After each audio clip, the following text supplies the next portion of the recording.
इस वीडियो में आपका स्वागत है। आज हम बहुत ही महत्वपूर्ण बिंदु सीसा संचायक सेल या लेड स्टोरेज बैटरी की कार्यविधि संरचना के माध्यम से जानेंगे। तो आइए जानते हैं क्या होती है lead storage battery. Lead storage battery वह बैटरी होती है जिसका उपयोग अधिकांश मोटर गाड़ियों में होता है। इसमें कई वोल्टीय सेलों को श्रेणी क्रम में जोड़कर तैयार की जाती है। एक सेल से यदि हम देखें, एक सेल अर्थात दो इलेक्ट्रोडों से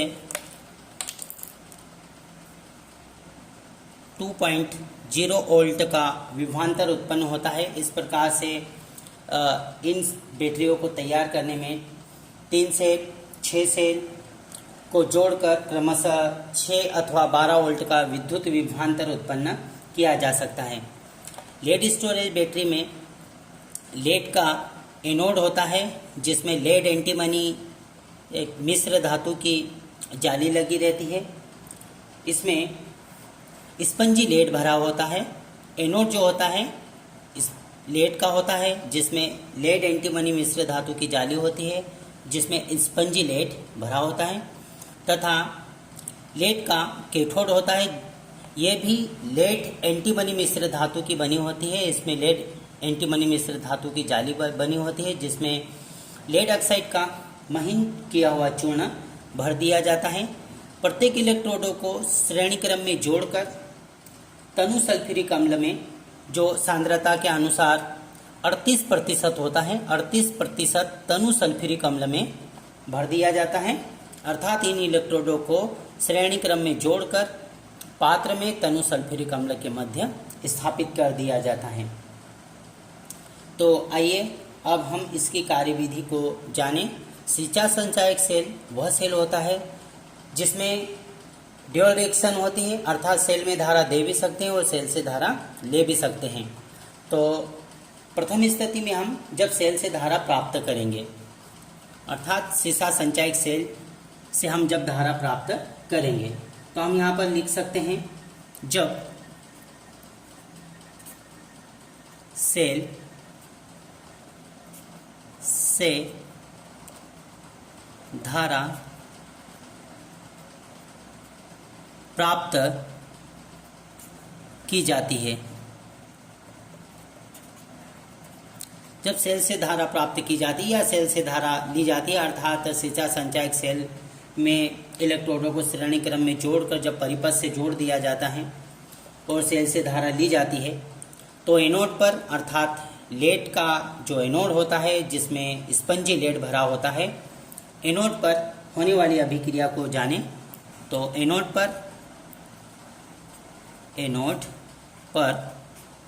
पर क्या है? लेड है जो सॉलिड अवस्था में है।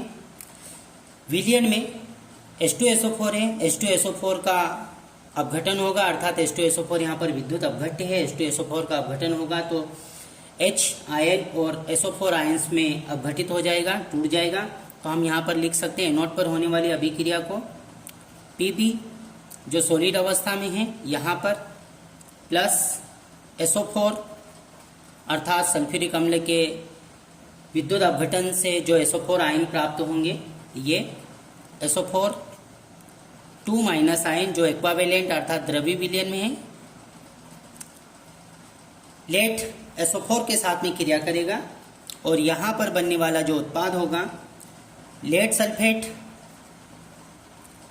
लेड SO4 जो सॉलिड अवस्था में आ जाएगा, अर्थात लेड के इलेक्ट्रोड पर SO4 आकर जमेगा, लेड सल्फेट बनेगा सॉलिड अवस्था में, प्लस 2 इलेक्ट्रॉन निकलेंगे, अर्थात इलेक्ट्रॉन निकलेंगे। एनोड पर ऑक्सीडेशन की क्रिया होगी। ऑक्सीडेशन की क्रिया के कारण लेड एंटीमनी का जो इलेक्ट्रोड है वो एनोड के भांति कार्य करेगा। तो एनोड पर होने वाली अभिक्रिया को हमने लिखा। अब कैथोड पर होने वाली अभिक्रिया को लिखें। तो कैथोड पर क्या होगा? कैथोड पर अर्थात कैथोड पर लेड ऑक्साइड का चूर्ण भरा हुआ है। यह भी लेड एंटीमनी मिश्र धातु की जाली लगी होती है इसमें भी, और इसमें महीन चूर्ण लेड ऑक्साइड का चूर्ण है। तो लेड ऑक्साइड का चूर्ण जो सॉलिड अवस्था में है तो लिख सकते हैं यहाँ पर PbO2 जो सॉलिड अवस्था में है प्लस SO4 आयन जो द्रव्य विलयन में है इक्विवेलेंट प्लस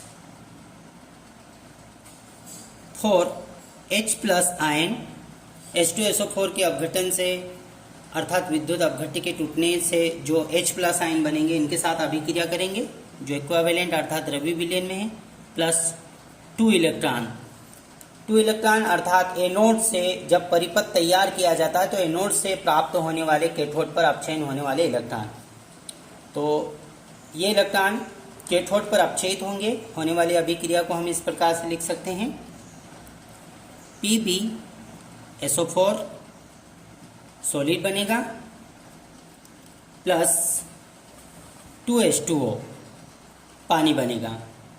इस प्रकार से एनोड पर ऑक्सीकरण की क्रिया होगी, 2 इलेक्ट्रॉन निकलेंगे जो बाह्य परिपथ माध्यम से होकर कैथोड पर अपचयित होंगे। इस प्रकार एनोड पर ऑक्सीकरण और कैथोड पर अपचयन की क्रिया संपन्न होगी।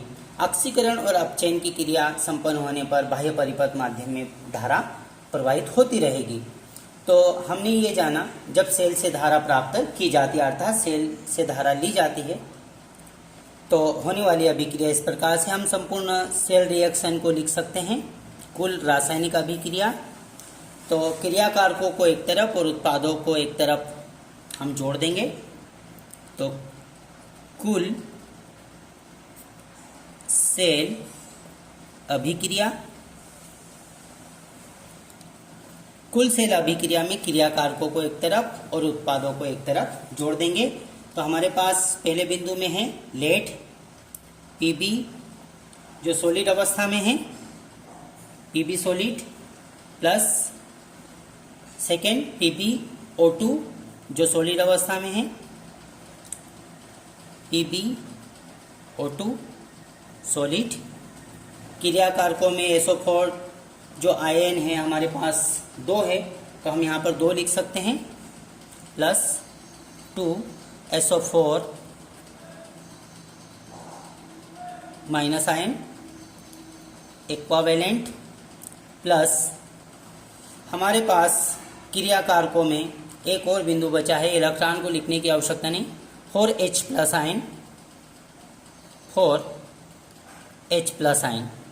ये हमने क्रियाकारकों को एक तरफ जोड़ के लिख दिया। अब उत्पादों को, तो उत्पादों में हमारे पास क्या है PbSO4 और PbSO4 2 बार है तो हम यहाँ पर लिख देंगे PbSO4 अर्थात 2 PbSO4 सॉलिड प्लस अगले बिंदु में हमारे पास क्या है H2O, यहाँ पर हमारे पास H2O और इधर तो 2 इलेक्ट्रॉन है तो यहाँ पर लिखेंगे प्लस 2H2O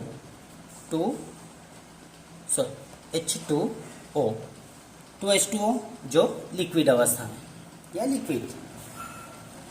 तो होने वाली अभिक्रिया को हमने लिखा अर्थात सेल से जब धारा प्राप्त की जाती है, जब सेल से धारा प्राप्त की जाती है और H2SO4 का सांद्रण 1.20 ग्राम प्रति घन सेंटीमीटर ग्राम प्रति घन सेंटीमीटर से कम हो जाता है।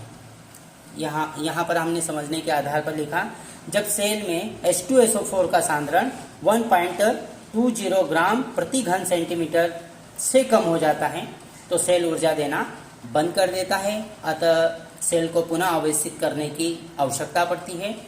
जब सेल को आवेशित किया जाता है अर्थात चार्ज किया जाता है तो एनोड पर और कैथोड पर जो अभिक्रिया पूर्व में हुई थी वो अभिक्रियाएं बदल जाएगी, अर्थात एनोड कैथोड के भांति और कैथोड एनोड के भांति कार्य करेगा। आइए हम उदाहरण के माध्यम से समीकरण के माध्यम से जाने जब सेल को पुनः आवेशित किया जाता है तो किस प्रकार से अभिक्रिया होती है। तो यही जो हमारे पास उत्पाद आए थे एनोड पर और कैथोड पर, तो कैथोड के जो प्रोडक्ट आए हैं उसको हम एनोड पर क्रियाकारक के रूप में और एनोड पर जो प्रोडक्ट आए उन्हें हम क्रियाकारक के रूप में कैथोड पर लिख सकते हैं। तो हम पुनः आवेशित करने पर सेल अभिक्रिया को जानेंगे। तो लिख सकते हैं यहाँ पर दूसरे बिंदु में, इसको प्रथम बिंदु मान लें, इसको दूसरा बिंदु। जब सेल को पुनः आवेशित किया जाता है, अर्थात सीसा संचयक सेल वह सेल होता है जिसे हम बार बार पुनः आवेशित कर सकते हैं, अर्थात ये द्वितीयक सेल है। द्वितीयक सेलों को हम पुनः बार बार आवेशित कर सकते हैं। तो आइए, जब सेल को पुनः आवेशित करेंगे तो होने वाली रासायनिक अभिक्रिया को हम जानें। एनोड पर इसके पूर्व में हमने जो कैथोड पर अभिक्रिया देखी थी उत्पाद के रूप में, वही की वही एनोड पर अभिक्रिया होगी, अर्थात PbSO4 प्लस 2H2O जो हमने कैथोड के प्रोडक्ट को लिखा था, वही एनोड पर रिएक्टेंट के भांति कार्य करेगा। तो हम ये वाले बिंदु को यहाँ पर लिख सकते हैं। तो ये वाला बिंदु इस प्रकार से रहेगा, PbSO4 सॉलिड प्लस 2H2O। यह हमारे पास उत्पाद बना था। तो एनोड पर ये हमारे पास जो क्रियाकारक थे ये उत्पाद के रूप में परिवर्तित हो जाएंगे। तो यहाँ पर हम लिख सकते हैं, समीकरण को शीघ्रता से समझने के आधार पर मैं इस प्रकार से बता रहा हूँ कि हमारे पास जो उत्पाद था वो क्रियाकारक के भांति, और जो क्रियाकारक था वो उत्पाद के भांति कार्य करेगा। तो बनने वाला उत्पाद इस प्रकार से होगा, PbO2 solid plus SO4 2 minus ion equivalent plus 4H plus equivalent plus 2 electron. 2 electron निकलेंगे, अर्थात ऑक्सीकरण की क्रिया होगी। ऑक्सीकरण की क्रिया के कारण ये एनोड के भांति कार्य करेगा।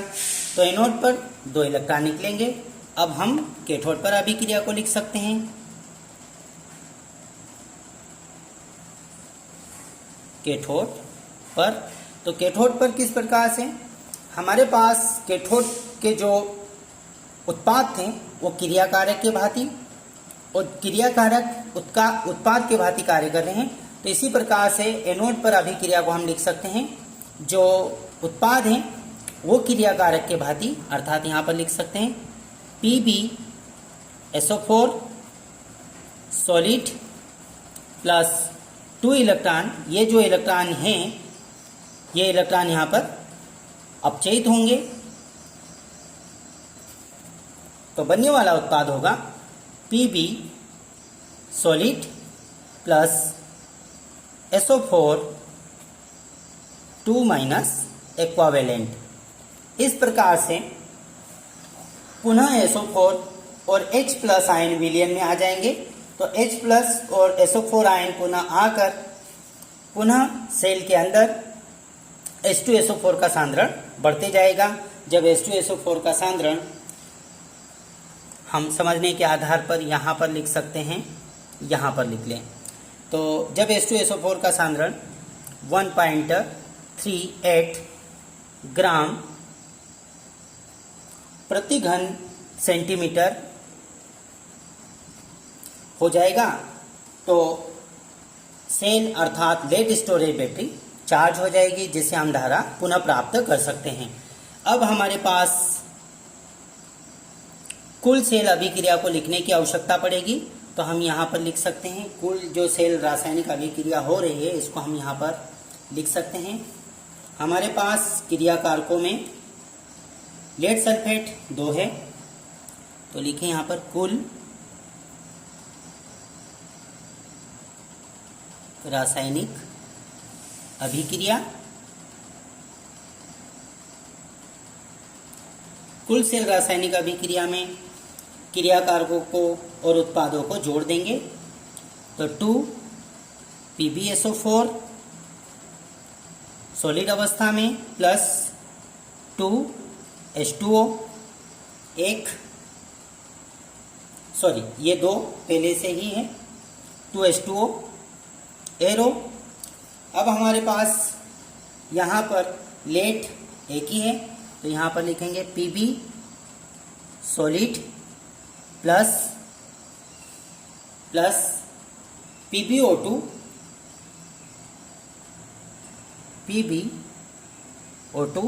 सॉलिड